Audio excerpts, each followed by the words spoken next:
Zimbabwe is a mine itself. And being a mine, there's no reason why we should be poor and why we should not grow. We should be number one on the African continent, and the world must know that there is Zimbabwe that exists, and that's where we want to get.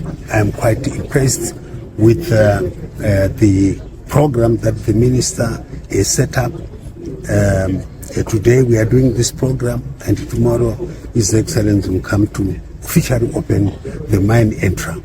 But what has been now, what I have seen, and the discussions that took place yesterday, that are going to take place today, and those that are going to take place tomorrow, I think will bring us to where we want. What I've just shared with fellow Zimbabweans is what is contained in the Constitution, that in Section 59 of our Constitution, we are guaranteed as Zimbabwean citizens the freedom to demonstrate and to petition.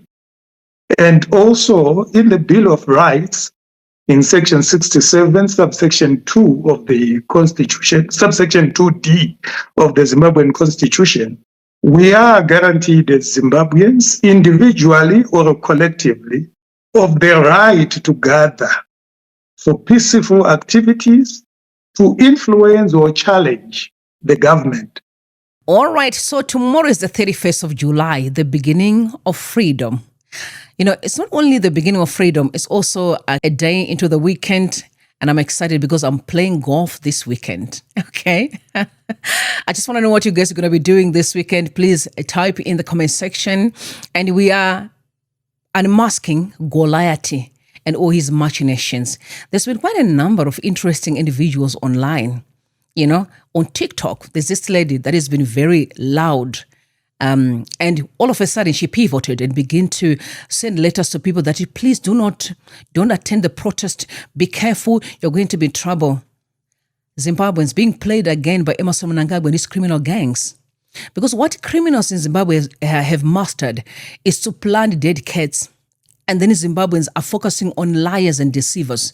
Some of them, look at those ones that I'm sharing right now. Here they are deceiving you.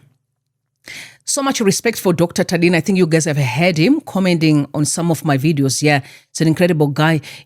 He's writing incredible articles. Please subscribe to his Substack. I'm going to share the link in the description box. Unmasking Goliath, how the state sphere of 31st of July reveals the efficacy of the street. Mnangagwa and his criminal gangs are terrified when it comes to protest. Yeah, and we all know people in power are terrified when it comes to protesting. So, play safe, Zimbabweans. Play safe. You can be home. You can be on the street. The choice is yours. But tomorrow is the big day, the beginning of the freedom of our people. We're not joking. We mean business. We're not sleeping. We are much at work. The fight against criminality is real. It isn't to play with, right? All right, guys, don't forget to subscribe for those that are new here. Some of you have been with me, and I respect and love your support. Like the video, share with others, and comment respectfully. Guys, thumbing up the video helps a lot when it comes to algorithm. And also, I still yet to see if I've got a hype button. You guys, if you can see it, please hype my videos. It helps a lot.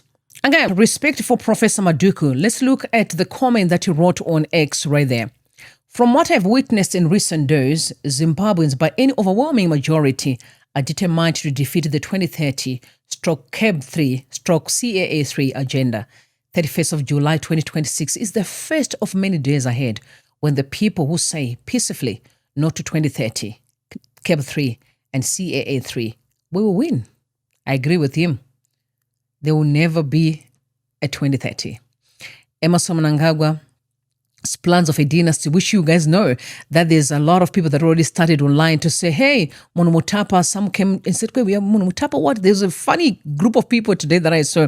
We'll dig into that as well. Maponga, who is now on a campaign of Mnangagwa's dynasty. It will not see the light of day. Zimbabwe is our country, not Mnangagwa's handbag. That must be known. today and forever, so that all Zimbabweans will always refer to this season, that you don't cross a certain line. People may be quiet, but that quietness is a war by itself. Let's move on. Mawarire has requested an opportunity to respond, and he joins us on the line. A very good evening to you. Thank you so much for your time and welcome. Good evening. Thank you for having me. You've raised some very serious concerns about the interview conducted last night, and where numerous allegations were made against you on this program. What is your reaction when you heard some of those allegations made against you? Yeah, for starters, I thought because you were talking about the so-called July 31 protest in Zimbabwe, Yes. I thought at least as a channel, you yourselves should have been you should have had knowledge of who called for those demonstrations. Certainly, I didn't call for any demonstrations. I've never called for any demonstrations in Zimbabwe. I haven't called for the July 31, 2026 demonstrations in Zimbabwe. What I've just shared with fellow Zimbabweans is what is contained in the Constitution, that in Section 59 of our Constitution, we are guaranteed as Zimbabwean citizens the freedom to demonstrate and to petition. And also in the Bill of Rights, in Section 67, subsection 2 of the Constitution, subsection 2D of the Zimbabwean Constitution, we are guaranteed as Zimbabweans, individually or collectively, of the right to gather for peaceful activities, to influence or challenge the government. So I don't see anything wrong with people who want to demonstrate or want to petition. It's their right. It's enshrined in the Constitution, the sections that I referred to. Those are the rights that the new Constitution that we had in 2018 guarantee the people or the citizens of Zimbabwe. As far as I'm concerned, Mr. as far as I Mawarire, know, just as yes. we, just so we're on the same momentum with this conversation. As you started the conversation, you said, I should have known who called for the 31st of July demonstrations.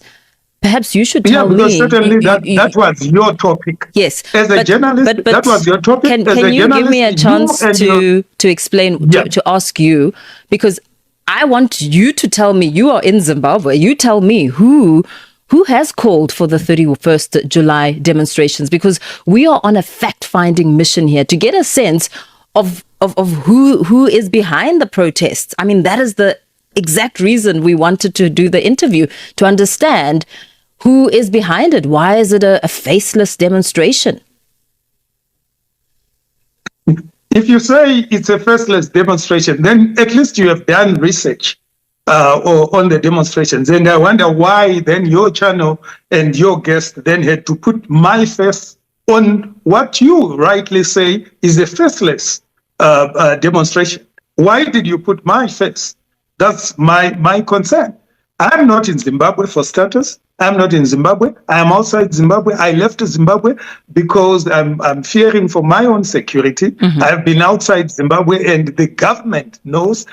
The political leaders in Zimbabwe, they know about that. Even your guest knew, because he mentioned that I was in South Africa. I'm not in South Africa, but I'm not in Zimbabwe. Okay. I didn't call for those demonstrations. I didn't call for the demonstrations. What I have gathered through various media channels is that there is a collective grouping of churches, civil society organizations, and political leaders, which calls itself Sungano, which is a grouping of the people. Those are the people that have called for a stay away. I'm not part of that group, but they've called for a stay away on the 31st of July, 2026. I am not aware of any group that has called for demonstrations on July 31. Neither do I know of an individual that has called for demonstrations on the 31st of July. Yes. But I'm perplexed. I'm really, surprised that you and your guest, you were discussing me as if I'm the one who called for demonstrations. For starters, I don't even know that there are demonstrations on the 31st of July. Okay. What I know, which I've read in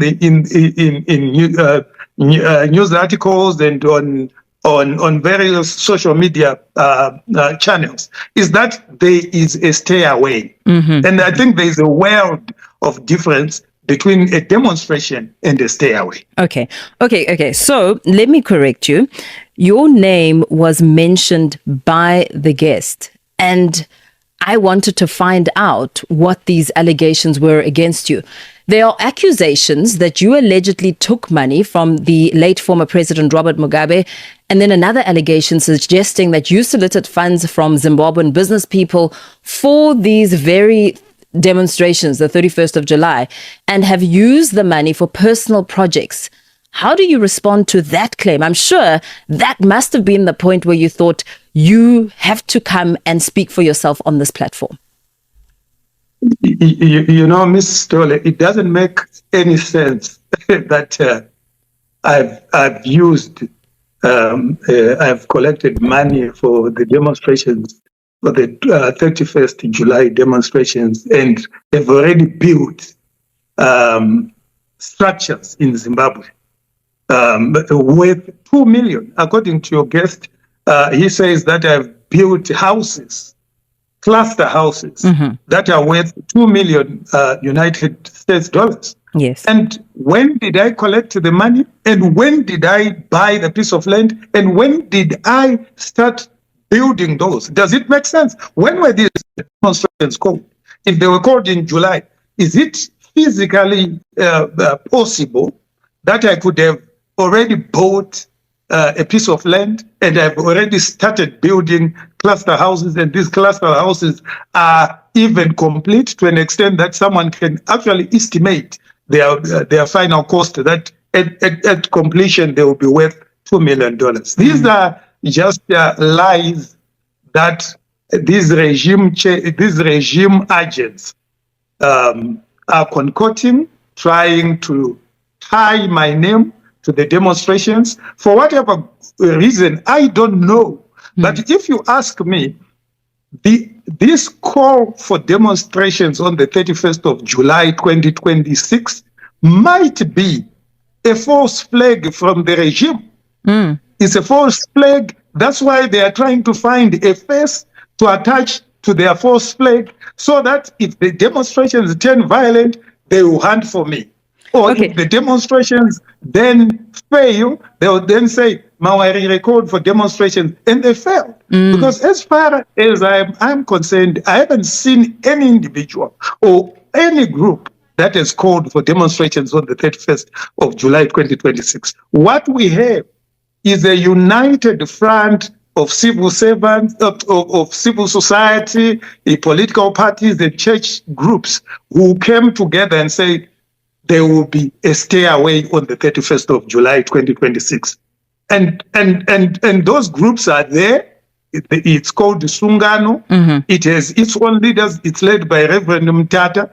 So if anyone could be a face of the stay away, not demonstrations, it should be Reverend Mtata, not Mbizo Jealousy Mawarire. Okay, so you are now, you're denying any involvement, you're denying ever receiving, this is just for clarity, ever receiving any funds that you were allegedly taking for your own personal enrichment, as opposed to being part of this demonstration, which would have been a demonstration that really just talks to the building frustrations of ordinary Zimbabweans, the unemployment issues, the state of the economy, and all the challenges that cannot be heard in just one voice, but as a group. So you're saying you have absolutely nothing at all to do with the demonstrations, and you have not taken any funds, just for clarity. Yeah, Ms. Stolle, I've been very close to the late president. I still talk to the family. I talk to the former First Lady. if I had stolen money from President Mugabe, I think I would be anywhere near that family. If you look at even the number of politicians who were close to President Mugabe after the coup, it was me. I would attend his birthdays, and this is public. I attended his funeral, and there were very few family members there. I was there. I attended the centenary celebrations with my wife. So if I had stolen from that family, how would the family then, why would the family call in a thief to attend all those family gatherings and family functions? I have also not collected any money from anyone, any business person in Zimbabwe. I'm a businessman in my own right. And if there is any businessman from whom I've collected money, purporting to fund demonstrations, I would be glad that such one business person can come forward and say, I gave Mawarire this much. Everything that I do, I work. I'm a farmer. If you go even on any handle, social media handle that I run, my X account, my Facebook pages, you will see videos of me in my cabbage fields, in my maize fields. Okay. Sometimes I will be on the tractor. I'm a hands-on person. Okay, thank you so much. Trucks. Yeah. So thank you so much. Thanks for clearing the air. Money from anyone. Thank you for clearing the air. Thank you for clearing the air. This was me on a fact-finding mission. I did not personally emphasize anything on your name. I was on a fact-finding mission, just as I was with you this evening. So I do thank you for your time. Thank you for clearing the air. And I'm glad that you were indeed available to give yourself that right of reply. My concern, Ms. Stone, I'm a journalist by profession. I hold a master's degree in journalism and media studies. My concern, even when I spoke to some of the people at your channel, was that you did nothing to probe. Yeah, I knew I would give you your right of reply. I was just merely talking. I cannot stop. I cannot stop anyone. No, but let me finish. Let me finish what I was saying. I said you are the one who came up with, or your producers came up with the topic that you were debating. Yes. You knew that there were demonstrations on the 31st of July, 2026. Surely, any journalist who is worth their salt would have researched to find out whether there are demonstrations on the 31st of July before. No, it's a fact-finding mission. I disagree with you. It's a fact-finding mission. I am trying to find out the facts from you. Unfortunately, the time is up. I wish you and I could do a back-and-forth debate. In fact, you should come here and sit here so we could ventilate this issue in full. But I was on a fact-finding mission. I needed to get clarity from my guest. I needed to know what is the plan and why is there no certain individual. But we do thank you for telling us about the Sungana Collective who have called for a demonstration. This is according to my guest, Jealousy Mawarire, who is wrapping up that conversation after we've given him the right of reply from the 31st July demonstration conversation we had yesterday on the show with a number of allegations that were put forward by political activist Malcolm Masarira. So we have heard both sides of the story now, and I will not be made the target here when I'm on a fact-finding mission. Let me know what you think in the comment section. I'll see you later on as we discuss about 31st. More details to come.